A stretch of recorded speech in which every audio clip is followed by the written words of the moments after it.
You've done so much for someone, so much, that sometimes you think no one will ever understand the price you paid? Donna Lourdes, 62 years old, walked slowly along the wet sidewalk, balancing the box of sweets as if she carried an entire world inside. Her knees ached, her spine burned, her feet stinged, but she kept going. She always kept going. Every day before sunrise, she woke up silently so as not to disturb anyone. She turned on the dim kitchen light, stirred the condensed milk in the pan, waited for the right consistency. It was almost like praying. Each brigadeiro she rolled had a hidden thought. May God bless my boy's future. May he lack nothing. May his life be different from mine. When she left home, no one saw the fear she disguised.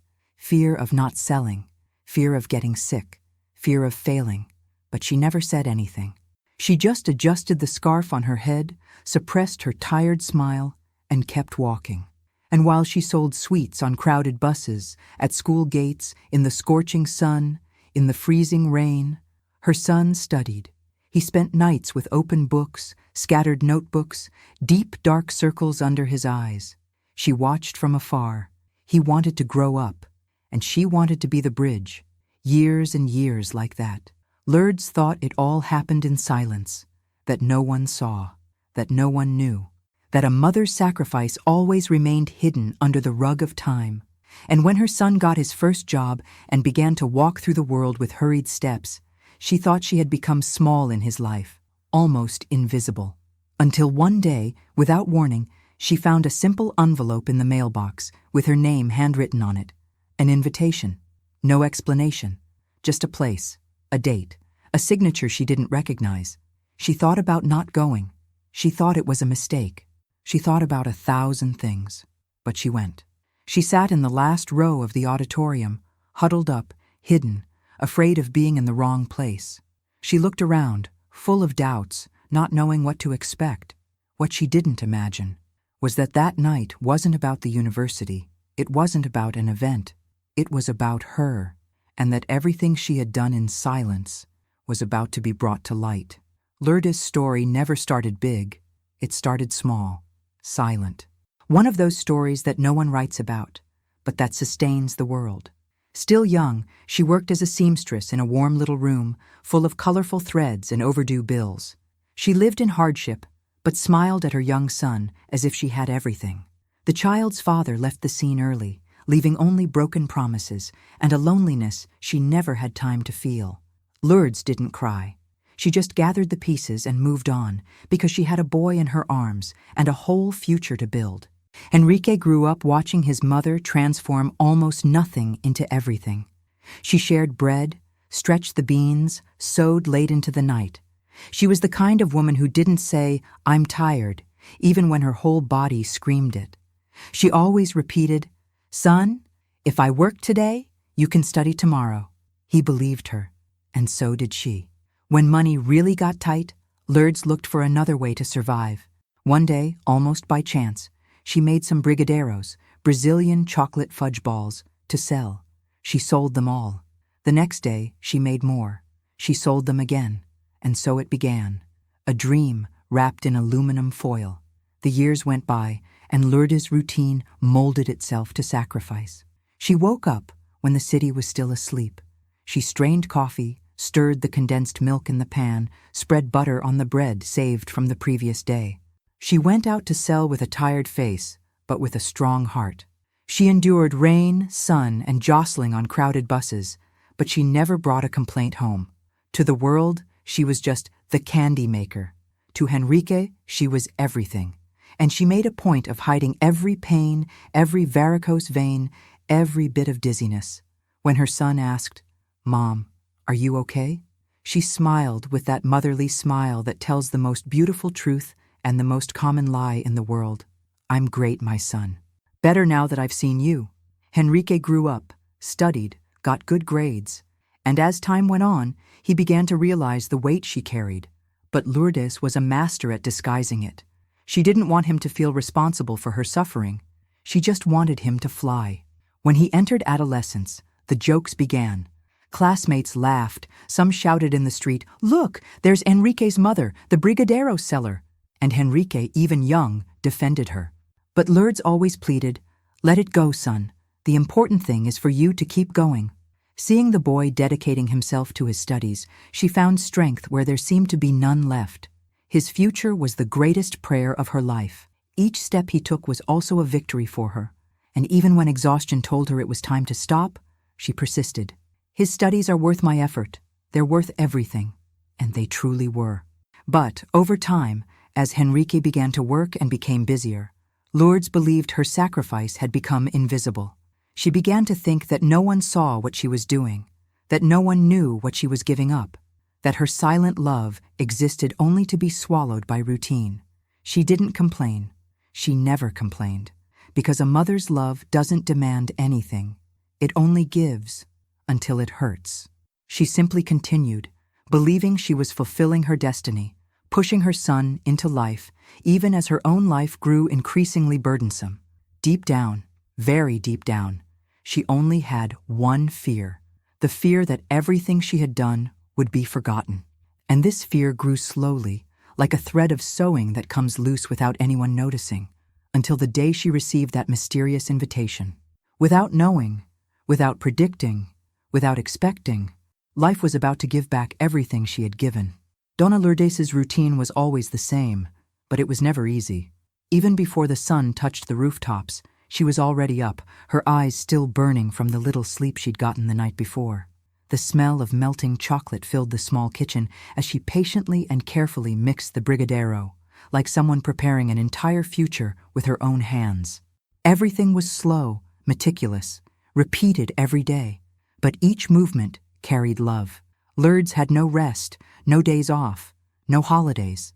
She had goals, she had bills, she had a son studying, and that was enough for her to get out of bed even when her body begged her to stay. While rolling the sweets, she laughed to herself, remembering Henrique's small achievements. The first time he won a medal at school, his first award-winning essay, the first compliment from an important teacher. These memories ignited a flame in her that not even tiredness could extinguish. When everything was packaged, she arranged the makeshift box with clean cloths to keep the chocolate warm. She wiped her face with a damp cloth, tied her hair back, put on her best, simplest clothes, the ones that didn't show her exhaustion, and left, always praying, always giving thanks, always believing that each step on that silent street was a brick in her son's future. On the bus, the ritual continued. She was pushed, stepped on, ignored. Many people pretended not to see the box she held against her chest. Others looked away, as if her work were an uncomfortable reminder of what they didn't want to be. But she continued, swallowing the humiliation with the same silence with which she swallowed her tiredness. During rush hour, she would announce softly, "Good morning, my loves, fresh brigadeiro." Some bought it, others laughed. There were days when she heard, "Don't touch me, ma'am," or "It's tough, isn't it? You should get a real job." These phrases cut deep, but she absorbed the pain with a gentleness that seemed impossible. Sometimes, when Enrique was younger, he would get angry seeing how his mother was treated.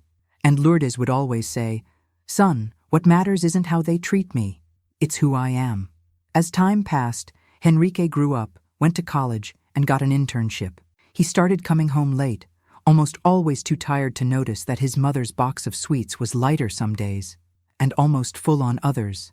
The truth was that the world was getting harder for her. Age was creeping up on her uninvited. Her legs ached after hours on her feet. Her arms tingled from carrying weight. Her chest tightened when the crowded bus pushed her against the door. But she hid everything. She always hid it. When he asked, "Mom, don't you want to rest a little?" she smiled. She always smiled. Her smile was her shield. "I'll rest later, my son. Now it's your turn to shine." But deep down, she knew that her own body was already crying out for help. She knew she was exceeding her limits. She knew that sometimes she trembled with pain when she was alone in the kitchen, leaning against the counter, afraid of falling. Even so, she made a point of never showing weakness around Enrique. He had his own challenges, his own dreams, his own internal demands. She didn't want to be a burden. She wanted to be an impetus. Time passed, and he started working a better job. The pace increased, responsibilities multiplied, Conversations between mother and son decreased. Not for lack of love, but for lack of time. Life sometimes creates distance, even in the deepest relationships. Lourdes gradually began to believe that her sacrifice was becoming invisible. No one knew how many blouses she mended to avoid buying new ones. No one knew how many times she skipped lunch to save money. No one knew how many tears she wiped away in the middle of the night when back pain prevented her from sleeping properly. All of this was a secret made of love. And yet, she continued, some days were worse than others. One day, for example, a group of teenagers passed by laughing and shouting while kicking her candy box. She knelt down, picked everything up from the ground, and continued selling. Her bowed head hid the shame, but not the pride. It's okay. They don't know what they're doing, she repeated to herself. And that phrase was the shield that allowed her to continue, even when the world seemed too harsh, even when her son no longer noticed her tired steps, even when she thought he would never discover how much she did for him. But inside her, there was still a hope, small, fragile, almost silent. The hope that one day he would look back and realize the mother who sold candy wasn't just putting food on the table. She was supporting a dream. And it was this thought that made Lourdes take a deep breath, pick up the box, and go out for another day, without knowing that the future was already preparing something bigger than she could imagine. Something that would make all those years of sacrifice impossible to ignore. Donna Lourdes' days were beginning to weigh on her in a different way. Her body no longer obeyed with the same speed, and the pain seemed to scream louder than her faith. Even so, that morning, she insisted on continuing. She had sweets to sell, bills to pay, dreams to sustain. It had always been like this. If she stopped, everything stopped with her. The sky dawned heavy, laden with rain, but she wasn't intimidated.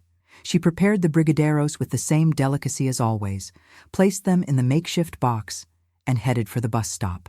The cold wind cut her skin, bringing back every memory.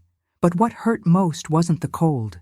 It was the silent knot that grew in her chest each time she felt her age weigh more than the box full of sweets. The bus arrived packed. She boarded with difficulty, being pushed inside as if she were part of the crowd, as if she weren't a woman carrying the breadwinner of her own home. She tried to hold on, but her arm trembled. She tried to hold the box steady, but someone bumped into it, and almost everything fell. A young woman caught the box in time. Lourdes thanked them with a shy smile, the practiced smile of someone who had learned to be grateful even for the smallest things, even when she deserved much more. The rain started heavily when she reached the city center. The drops hit the box, soaking the cloths, hindering the work she was doing so carefully. Lourdes opened her old umbrella, which trembled more than her hands. The torn cloth let the water fall directly onto her shoulders. Even so, she persisted. "Brigadeiro, my loves." Very sweet. Her voice was lower, weaker, her steps slower, and the rain heavier. There was little movement. Almost no one was buying. Some avoided her, others quickened their pace, some just looked with pity, and pity was the last thing she wanted to receive. The sun never appeared when she needed it most. When the afternoon arrived, Lourdes's body seemed more tired than she could remember in her entire life. Her spine burned like fire. Her legs felt like stone. Her head spun slightly, as if floating outside her own body. But she needed to sell more. She needed to pay the electricity bill. She needed to save money for the uniform Enrique needed for his new job. She needed to keep going. She needed to be strong, always strong. Strong even when it hurt to be strong. Until, upon entering the subway station, the world finally demanded payment for everything she had been ignoring. The heat of the stuffy place, combined with her weakness, made her body tremble in a way she had never felt before. She felt breathless. The voices around her echoed as if they came from very far away. The box in her arms became too heavy, heavy as all the responsibilities she had carried for years. She tried to ask for help, but her voice wouldn't come out. She tried to lean against the wall, but her arm failed her. She tried to take a deep breath, but the sigh remained trapped in her chest. And then, the ground came first. Donna Lourdes' body gave way, silent, tired, exhausted from fighting so much alone. The box fell along with it. The sweets scattered across the floor. Some rolled onto the dirty boots of strangers. Others were trampled without anyone noticing. It was as if the world had decided to ignore even her fall. Some people looked, but they didn't approach. Some pointed, but they didn't help. A lady murmured, "Poor thing." Another one feeling unwell out there. But she kept walking. A young man chuckled softly, saying, "Those old vendors never know when to stop." And he continued on. Lourdes tried to get up, but her legs wouldn't obey. Her arm trembled so much that it was impossible to support her own weight. Her vision darkened, turning gray at the edges, and a warm tear, mixed with rainwater, ran down her tired face. It wasn't just physical pain. It was the devastating feeling that no one saw, no one knew, no one cared. She had always been strong, but at that moment, she felt the utter fragility of a life that had always needed to be resilient, and she felt, for the first time, that perhaps she didn't have the strength to continue alone. After a few minutes, a station employee approached and asked, without much tact, "Can you get up by yourself?" She nodded, even though she couldn't, because she had learned over the years never to bother anyone, never to ask for too much, never to take up too much space. She carried herself as best she could to a nearby bench, her trembling hands trying to gather the ruined brigadeiros. She picked up each one as if she were collecting pieces of herself. None of the saved sweets would be suitable for sale, but she kept them anyway. When she finally got home, Henrique was studying, focused, oblivious to his mother's dejected expression. "Good night, Mom. Good night, my son." She didn't mention the fall. She didn't mention the pain. She didn't say she felt fear for the first time. She just smiled, the same practice smile, and put the box away, pretending everything was all right, because, that night, she saw Henrique sitting at the table, studying with the same determination she had always tried to give him, and that simple gesture rekindled the dormant strength within her. If he was fighting, she would keep fighting too. She lay on the bed, her body aching and her heart in pieces, but certain that she could still endure, because where strength was lacking, love still abounded, and that love was what kept her soul standing. That night, Lourdes fell asleep repeating the same prayer she had said since her son was little. "God, just let me keep going." And destiny, silently, was already preparing the answer. That fall would not be the end. It would be the beginning of the moment when the whole world would discover who that woman was who had always gone unnoticed, but who never stopped getting up, not even when the ground seemed to be the only possible place. In the following days, Dona Lourdes tried to act as if nothing had happened. She got up at her usual time, turned on the dim kitchen light, and put the pan on the stove. But as she stirred the condensed milk, she felt her hand tremble. It wasn't just any tiredness. It was her body telling her what her soul already knew. She was going too far alone. The fall at the station left invisible marks. Her body ached in places no one could see, but there was a deeper, quieter pain that hurt even more. The feeling that she was losing her own strength, that strength that had always sustained the house, her son, her life, the strength that seemed infinite until it ceased to be.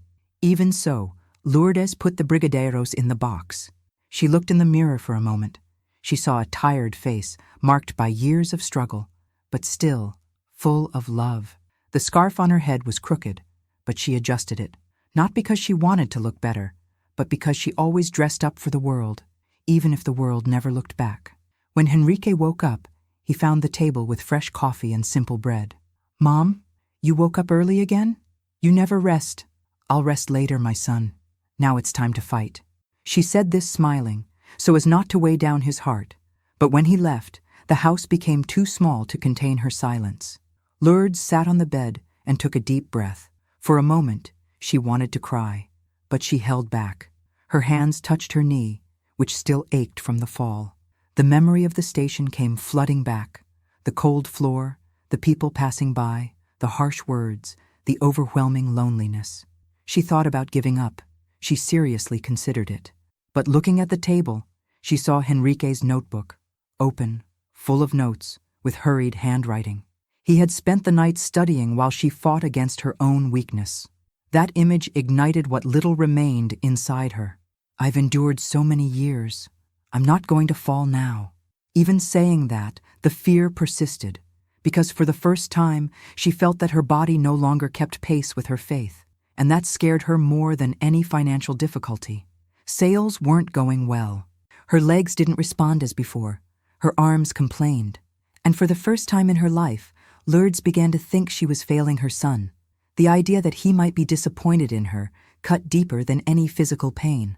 That afternoon, while rolling brigadeiros, Brazilian chocolate fudge balls, something strange happened. The tears simply came, without her being able to stop them. They fell one by one onto the table, silent, heavy, hot. She tried to dry them, but more came until she couldn't pretend anymore. "Am I not coping?" she whispered to herself, her voice choked with emotion. Did I fail? It was a question she had never asked herself before. She always believed that if she gave her all, everything would be all right. But time doesn't forgive, and the body knows when it's reaching its limit. She held the closed box of sweets. It wasn't just chocolate inside. It was the summary of years and years of sacrifice. Sacrifice that no one saw. Sacrifice that she believed would die invisibly. Until, at the end of the night, the postman rang the doorbell.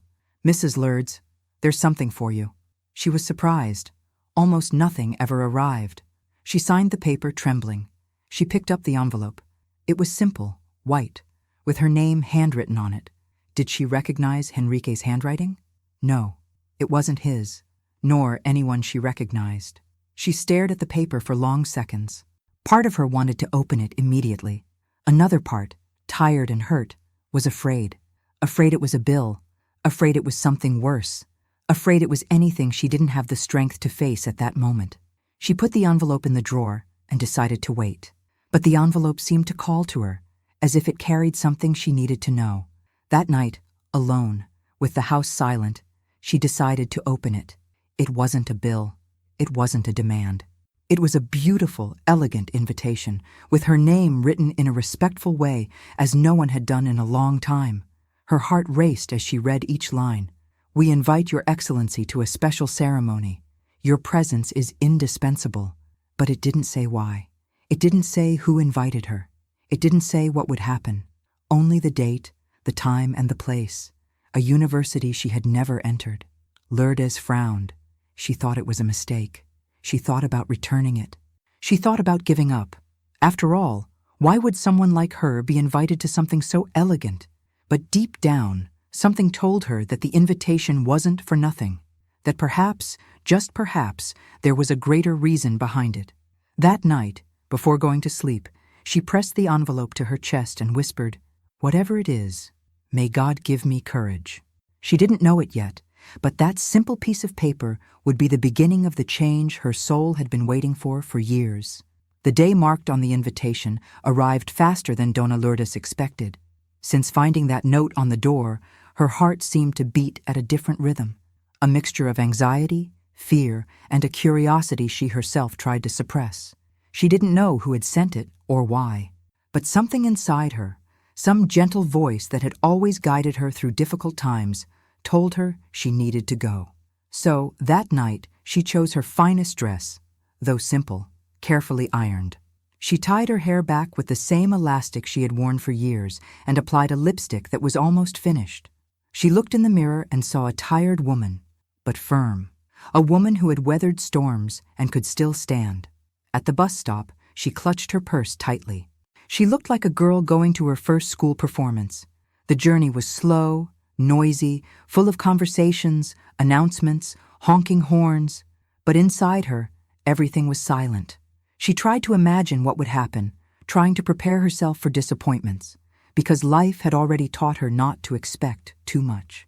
When she arrived at the indicated address, she paused for a moment on the sidewalk. It was a huge, brightly lit building, with well-dressed people coming and going. High heels, expensive suits, strong perfumes, loud laughter. Everything seemed so distant from her reality. For a second, she thought about turning back, but she took a deep breath and went in. She knew she couldn't ignore that mysterious call. Inside the auditorium, the blue chairs stretched almost to the stage. Huge screens displayed the university logo. People chatted animatedly, professors greeted students, parents took pictures of their children. She felt invisible, but used to it. She found a corner in the back where no one would notice the simplicity of her dress and sat down carefully. As she observed the surroundings, she felt a pang of pride. This was where her son always said he wanted to be, in a big, important place, full of opportunities. And, without her realizing it, a small smile appeared at the corner of her mouth. Perhaps, just perhaps, it had something to do with him. The lights dimmed. Silence fell. A professor went up on stage, speaking about achievements, merit, perseverance. And suddenly, she heard his name. We invite to the stage student Enrique Santos, winner of the Young Academic Promise Award. Lourdes froze. Her hands began to sweat. It was her son. Her son. He went up on stage, elegant, confident, with the same sparkle in his eyes as when he was a child, proudly showing her a drawing. The audience applauded loudly. He was outstanding, an example, someone who had overcome all difficulties to be there. And she, in that dark corner, felt her chest swell with emotion. But she soon noticed something strange. Enrique didn't reach out to take the trophy. He didn't smile at the photographers. He didn't turn to the audience. Instead, he asked for the microphone. And, the instant his hands touched the device, Lourdes felt her heart race, as if something enormous was about to happen. Enrique took a deep breath. He looked at the entire audience, and then he looked beyond them. He seemed to be searching for someone. "Good evening," he began, his voice firm, but laden with something different, an emotion he was trying to control. "Today, I should receive this award as recognition for my effort, my work, my dedication." The audience nodded, applauded softly. But the truth is, this award isn't mine. A murmur began. The master of ceremonies looked confused. Some professors exchanged glances. Enrique continued, "Nothing I've achieved in life, absolutely nothing, would have been possible without someone who never appeared in any photos, who never asked for recognition, who never complained about anything, and who was always there." Lourdes's eyes began to well up, but she still didn't understand. "I want to call here the woman who taught me what work is, the woman who woke up before the sun, the woman who sold brigadeiro in the rain, in the cold, in the heat, just so I could have the chance to study." The audience fell into absolute silence. A young woman in the front asked softly, "Who could it be?" Enrique then raised his face and in a firm voice said, "Mother, are you here?" Lourdes's world stopped. She put her hand to her chest, trying to control her breathing. Some people turned around, looking for who he was calling. And when they saw Dona Lourdes sitting alone, in her simple dress and with tears in her eyes, they began to make room. Enrique pointed to her. The stage spotlights found her. "Mom, this tribute is for you." The imaginary box of sweets slipped from her hands at that instant, as if the weight of life had been lifted from her shoulders. She tried to stand, but her legs trembled. A young woman beside her helped her. Other people began to applaud. First a timid applause, then louder, and suddenly the entire auditorium was on its feet. She walked slowly to the stage, feeling her heart pound like never before. As she climbed the steps, Enrique hugged her with a strength he hadn't had since he was a boy. He was crying. She was too. But her tears were of relief, of victory, of recognition. It was as if all the years selling sweets, every early morning cooking, every hidden pain, were transformed into light there. Enrique took a deep breath and said into the microphone, "Everything I am is because I had a mother who never gave up on me." The audience applauded once more, now with genuine emotion. And Dona Lourdes, for the first time in her life, understood. Nothing she had lived through had been invisible. Nothing she sacrificed had been forgotten. Nothing she did was too small. Enrique saw it all, and he kept it all in his heart until the right moment to show it to the world. There, on the illuminated stage, she wasn't the woman who sold sweets. She was the mother who sweetened her own son's future, and the whole world was finally seeing it. After that night, nothing in Dona Lourdes' life was ever the same again. It wasn't because life suddenly became easy.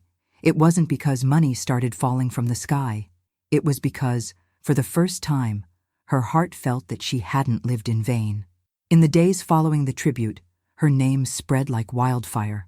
Some of Henrique's colleagues sent messages.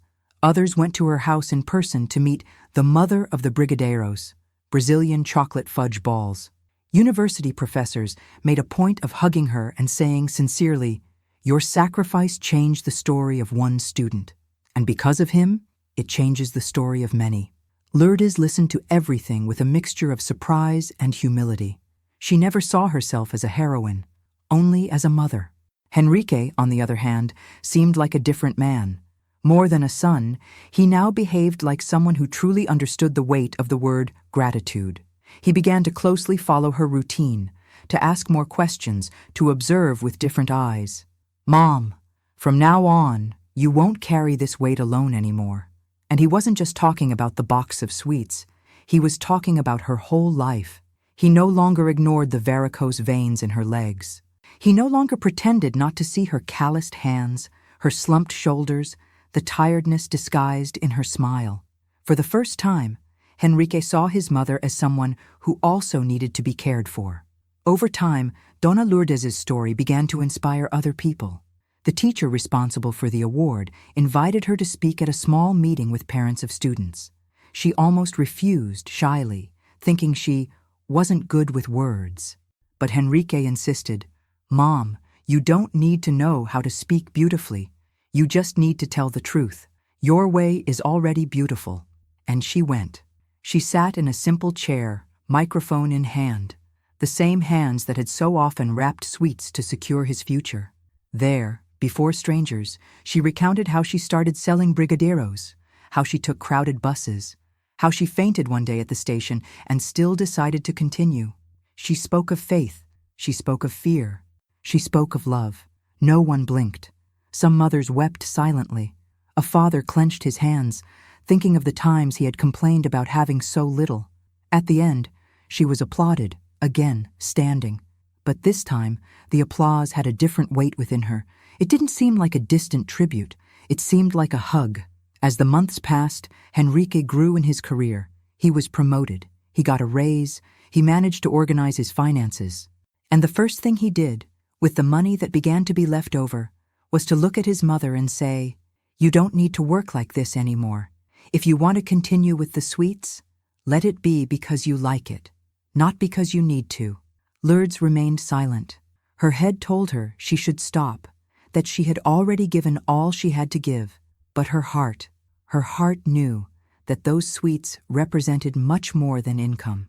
"You know, my son," she replied sweetly, "I didn't sell just for money. I sold for hope." Henrique smiled. "Then from now on, we'll transform that hope into rest. You've fought too hard." Together they agreed on a plan. Reduce sales, organize the finances, allow Dona Lourdes to finally have time to rest, to live, to breathe without rushing. Even so, something beautiful happened. When her story spread, many people from the community sought out the mother of sweets. But they didn't come with pity. They didn't buy out of pity. They bought with admiration. "I want Dona Lourdes Brigadeiro," they said. "The one made by the young man who became a reference at the university. The one who never gave up on her son." And little by little, the sweets became a symbol of strength, of sacrifice, of love. Some schools in the area invited her to sell at their gates, but now in a different way, organized with a reserved space, with students knowing who she was. It was common to see children running up to her saying, "Auntie, you're the mother of the young man from college, right? My mother said you're an example." Every time she heard that, Lourdes's heart filled with a different kind of warmth, because without realizing it, she had become something she never imagined, an inspiration. And what was once a source of shame, a source of laughter, a source of prejudice, was now a source of respect. One afternoon, returning from one of these schools, she guided the box of sweets with calmer steps, without the desperate haste of before. Henrique accompanied her. He carried some of the sweets. She carried the rest, not out of necessity, but out of habit. "You know, my son," she said, breaking the silence of the street, "I used to walk past here afraid that people would see you and be ashamed of me." He stopped. "Ashamed? Of what?" "About me. selling sweets on the street, all sweaty with an aching arm, calling out to people on the bus. Henrique took a deep breath, his eyes welling up with tears. "Mom, if I was ever ashamed, it was of myself, because it took me so long to understand that all my steps were possible, because of yours." She lowered her eyes, swallowing her tears. Her son continued, "I graduated, but you're the one who never gave up. If anyone deserved a diploma that day, it was you." Lourdes smiled, a gentle smile, full of peace. That night, sitting on the small living room sofa, in her usual uniform and with a light heart, she thought about everything she had lived through. She thought about the times she felt no one saw her effort. She thought about the rainy days, the throbbing varicose veins, the humiliation of hearing laughter. She thought about the nights she cried silently, believing she would die without anyone knowing what she had done for her son. And then she remembered the moment he pointed at her in the auditorium. "Mom, this tribute is for you." Looking at herself, her body still marked by time, but her soul at peace, she took a deep breath and said, as if recounting her life in a single sentence, "I sold sweets, but what I truly sweetened was my son's future." From that day on, Lourdes understood that nothing a mother does is lost. Even what the world pretends not to see, God sees, time sees, and sooner or later, the heart of the one who received it also sees. She didn't become rich. She didn't move to a different neighborhood. She didn't buy an imported car, but she gained something priceless, the recognition of the one who mattered most. Henrique wasn't just a successful son. He was the living result of her love in the form of opportunity, and that was enough. Perhaps other people looked at her and still saw the woman who sold the brigadeiros, but she knew the truth. She was the mother who transformed suffering into stepping stones, tears into bricks, and sweets into diplomas. And deep down, that was the most beautiful freedom she could have, the freedom to know that her own story hadn't been in vain. When night fell and the house grew silent, Dona Lourdes sat on the edge of her bed and let her thoughts slowly drift back along the paths she had traveled.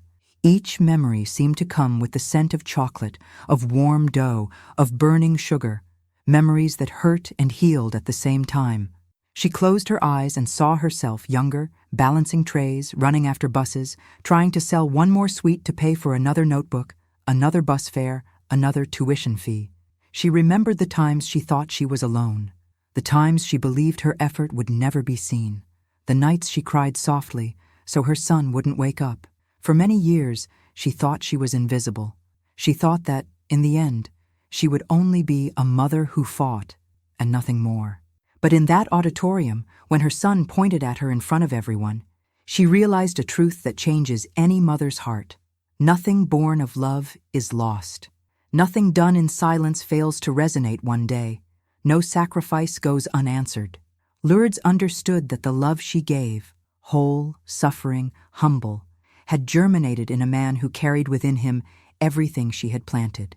And perhaps it's the same with many mothers. Mothers who defend their children tooth and nail. Mothers who fight without witnesses. Mothers who sell, cook, clean, wake up early, go to bed late, and still feel they don't do enough. Mothers who give everything and think no one sees. But the world sees, God sees, and sooner or later, the child himself sees. Even if it takes time, even if life needs to teach along the way. Henrique's tribute didn't give Lourdes back the years of exhaustion. It didn't erase the pain, but it sealed something greater: recognition, respect, the love that finally returned to her in the form of gratitude. And this teaches something powerful. There are sacrifices that seem small to the world, but are gigantic to those who receive them. How many mothers, like Lourdes, forgo buying for themselves to buy for a child? How many work in silence? How many fall ill without telling anyone? How many are mocked, belittled, forgotten, but remain steadfast? How many times have you looked at your mother, but not seen what she carried on her shoulders? This story is for them, for the mothers who believe in their children's future more than in their own, for the mothers who trade comfort for opportunity, for the mothers who walk wearily, but never stop. And for those watching, a question remains, simple yet profound. What did your mother sacrifice for you that you may never have thanked her for. Think about that for a moment. Think with your heart, not your memory, because sometimes what you think was little was her entire life. And if this story touched you, then leave your gesture here. Not for me, not for the story, but so that other people, other mothers, other children may see and understand that love like this deserves to be echoed. Comment, like, and follow the channel. Be part of this community of women who overcome difficulties and transform pain into strength. Every day, real stories to inspire and to remind us that no mother fights alone.